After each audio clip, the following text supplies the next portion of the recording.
चाहिए कि भाई ये मैं मजाक में कह रहा हूं, विनोद हम कहते है, भी हैं।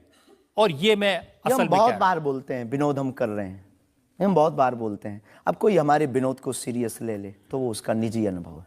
तो अब मैं लोगों को बता दूं कि एक बार बगैर टिकट पकड़े गए थे आप रेलवे में। हाँ, ये तो बताना चाहिए, बिल्कुल पकड़े गए थे। लेकिन ये भी बताइए कि हम टीटी से ही 1100 रुपया लेकर आए थे। उसी टीटी से लेकर आए थे, और जिस वाईफाई की आपने चर्चा की उसी वाईफाई की दम पर उसके बाप का नाम बताकर लेकर आए थे।